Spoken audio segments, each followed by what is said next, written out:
On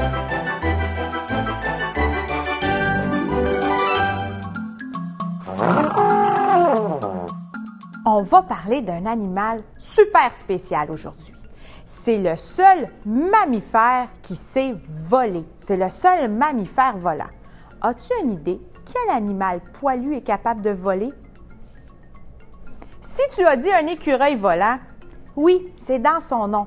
Par contre, l'écureuil volant, il ne sait pas voler pour vrai. L'écureuil volant, c'est un super bon planeur. Il peut se laisser tomber en bas des arbres. Il est champion dans ça. Mais il y en a juste un qui sait voler pour vrai. Et c'est la chauve-souris! C'est le seul mammifère qui sait voler pour vrai, grâce à ses mains, à ses ailes. Tu as l'impression que la chauve-souris a des ailes, mais en réalité, ce sont des mains avec de très, très longs doigts. Tu peux voir ici mon aile de chauve-souris.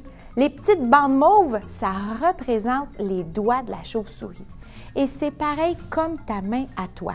Regarde bien, ici on a le petit doigt, ensuite on a l'annulaire, le majeur, un petit index et mon pouce qui est libre ici, c'est comme le pouce de la chauve-souris, lui aussi il est libre. Entre chacun de ses doigts, la chauve-souris, elle a de la peau. On appelle ça du patagium.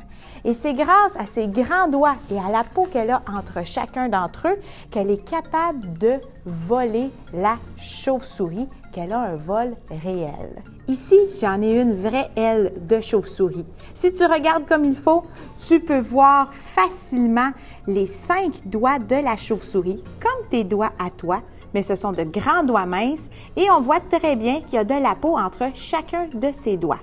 Il y a de la peau aussi entre son petit doigt et son corps. Ça finit complètement son aile. Ainsi, elle peut voler. Et aussi, si tu regardes comme il faut, ses orteils. On voit que ses orteils sont en forme de crochet. C'est comme ça que la chauve-souris peut rester suspendue, la tête en bas, pendant des heures sans que ça soit forçant. Ici, j'ai avec moi une vraie chauve-souris. Je te présente mon amie Bella. Bella, c'est une chauve-souris qui a vraiment un drôle de nom. On l'appelle la roussette du mont Ruwenzori. On le dit ensemble, roussette du mont Ruwenzori. Un grand nom compliqué qui veut dire quoi? Roussette, ça veut dire que c'est une sorte de chauve-souris et mont Ruwenzori, c'est une montagne en Afrique. Donc, Bella, c'est une chauve-souris qui vient d'Afrique. Les roussettes du mont Ruwenzori, comme mon amie Bella, ce sont des chauves-souris frugivores. Qu'est-ce que ça mange des chauves-souris frugivores, tu penses? Eh oui, ça mange des fruits. Et Bella, elle peut en manger vraiment beaucoup, beaucoup. Et son fruit préféré, c'est la banane. Tu as remarqué que j'ai mis des gants quand je manipulais mon amie la chauve-souris. C'est vraiment important parce que les chauves-souris, c'est des petites bêtes qui parfois peuvent mordre et il y a certaines sortes de chauves-souris qui peuvent nous donner des maladies. Ici au Québec, on en a des chauves-souris.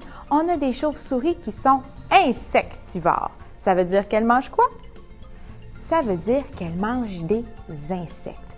Et nos chauves-souris au Québec, des fois, elles aiment ça se cacher dans les remises, dans les garages, dans les cabanons et parfois même dans le toit des maisons. Si tu trouves une chauve-souris, c'est vraiment important que tu ne lui touches pas. Avertis un adulte et s'il faut la changer de place, il faut mettre des gants parce que nos chauves-souris peuvent nous donner une maladie qui s'appelle la rage et c'est vraiment important de ne pas l'attraper. Ce n'est pas une maladie qui se guérit très bien. J'espère que tu en as appris plus sur les chauves-souris et que ça va te donner le goût d'en apprendre encore davantage sur ces petites bêtes de la nuit.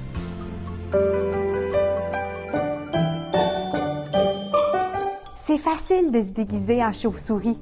Avec un peu de bricolage, tu peux te faire de belles grandes oreilles comme les miennes et va voler un chandail à papa ou à maman et ainsi tu pourras essayer de te fabriquer des ailes. J'ai hâte de voir ton costume!